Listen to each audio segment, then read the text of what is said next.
So Albert has just been an external person who has gotten in the crossfire of two powerful people.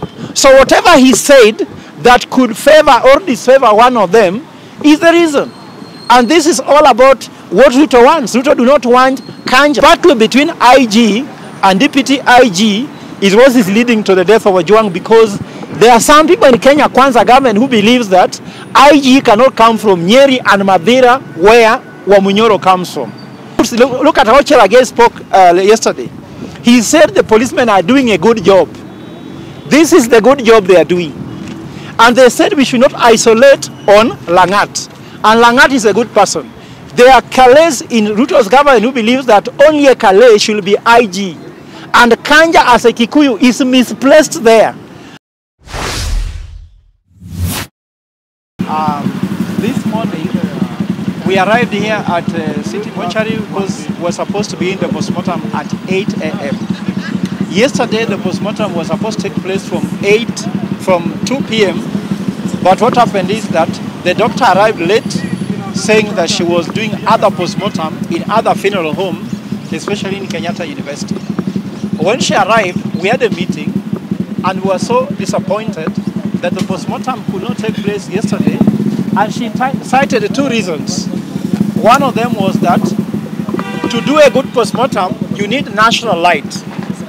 The second reason she gave was that she was so tired and fatigued, so she was thinking that had she done the postmortem yesterday, it could not come out as is required. Now, I was very upset because since morning we were given 4 reasons why the postmortem was still not happening, and all those reasons were invalid. One reason of national light. I've done analysis and compared national light from artificial lighting. And I found artificial lighting, you can do more with it than natural light. Natural light ni vile Mungu amekupatia. Artificial light, you can adjust the intensity, the color, the wavelength, the strength. You can do a lot with it, just like you can adjust on your phone. So that was invalid. Saying you are tired because of one day work, compared to the father of OJWANG, who after the son was arrested on Saturday, he traveled overnight. He arrived in Nairobi in the morning of Sunday, never slept, never breathed, never ate anything, just simply crying. Who was more fatigued and who wanted relief faster? It is him. So that was invalid. So she promised us to begin the postmortem today at 8 a.m., only not to pick the calls and disappear. When we called the chief government pathologist, we were happy he picked the call and told us that, of course, for him, he's disqualified for the fact that he's related to the family, and he was not able to do it because results will come out to look compromised. And when we take our case, we will find that defense will disagree with our case given the fact that it came from him. So eventually he looked for a doctor. Unfortunately, he had to call the PS to command another doctor to come. It means the government feels that this case is against them from the beginning. And they are trying to delay. Because for the MP where they knew they were not involved, they went very fast to leave funeral home. The results were out in no minute, and they declared the cause of death. Why is this taking long? But we are happy. We saw the body. The body was reserved in a body bag, free from all contamination, sealed by IPOA. And we still want to check whether the body still looks the same now when we begin the postmortem, which is about to begin in the next 20 minutes. Around 9:30 there about the postmortem will be on now. And I hope results will come out. But I can assure you, even by observation, you can tell the cause of death. It is external injury by an external person. It is not OJWANG hitting himself against the wall. Such a handsome man, brilliant man, educated man, with a good future ahead of him, cannot commit suicide just by blogging. I think that if you are about to be killed for having committed murder or something, you might die, but I do not think so. He looks a very calm boy. The father looks somebody who has brought up a very good son, and we believe in him 100%. Thank you. Will you going to do you have confidence in whatever that's going to be presented as the final result? I can't be confident they are going to give us the truth, but I'm confident that any results they give us cannot be consistent with what we know. If they give us the right results, it will be consistent. Like the questions are very clear. This boy died either in the cell or on the way, because he didn't die in Bagadi. It is clear that the aggressor was a human being hitting from outside, because when someone is shielding himself with his elbows and arms, we saw that somebody was beating him.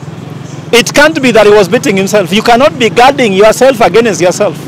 So it is impossible. These are already clear signs. Then the injuries, where they are, the head part we don't see. Because how can you hit your head until you get eyes bleeding, your eyes bleeding and your ears bleeding?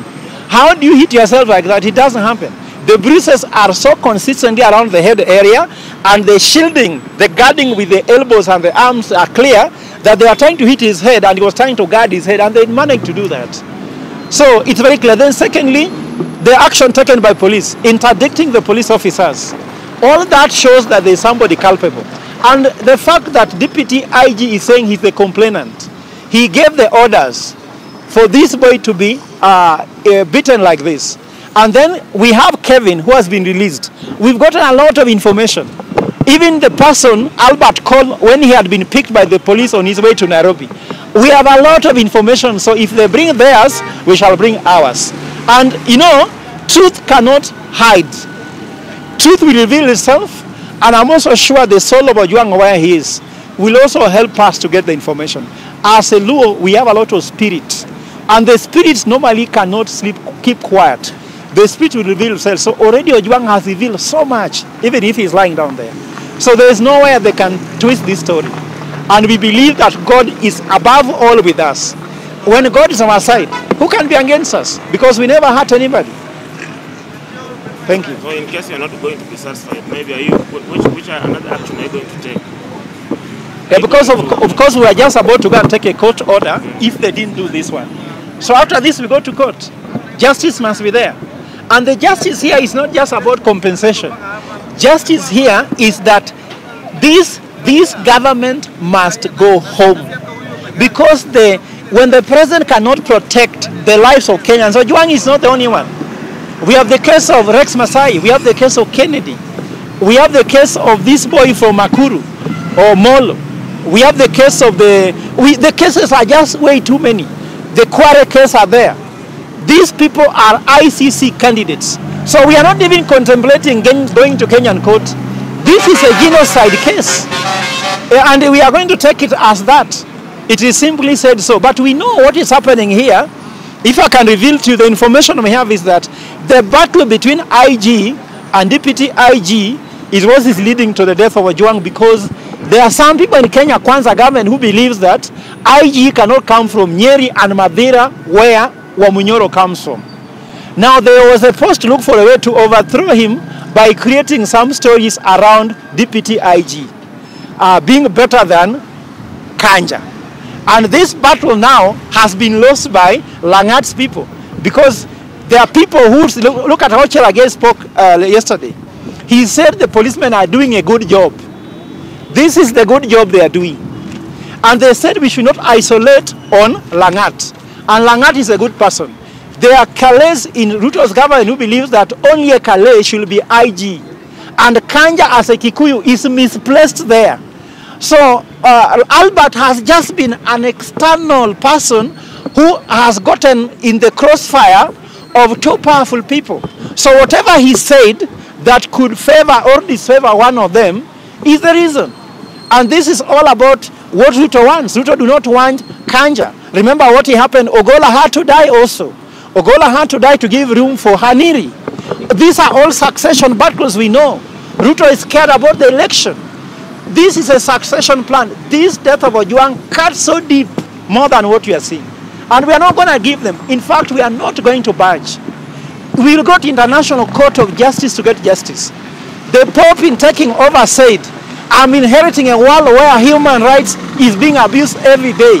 Those are not my words. That was in inaugural speech in Rome, in Vatican City, where Ruto was. So Ruto should know that even the Pope knows that human rights violation is the order of day in Kenya. The Pope said that because the Pope visited Kenya and also saw how people are being treated in Kenya. So it is not going to end here. Even the Vatican, we shall go. If it's going to ICC, we shall go. But also, I'm asking Kenyans, go on your knees and pray for our country. Go on our knees that the devil in this country that comes every year in June ends. It's like there's blood that must be shed here. If someone took power through the devil, Ashindwe, so that we can have God ruling this country of peace, so that every Kenyan can feel safe. That's what I'm asking. We are going to use all powers we have, so long as they are within the constitution, because we also have to ensure we have a country to protect. But we cannot say we are protecting a country so that some people can enjoy peace at the expense of others who are sleeping hungry, cannot get education, cannot get health care. If you talk, then you are killed. Thank you.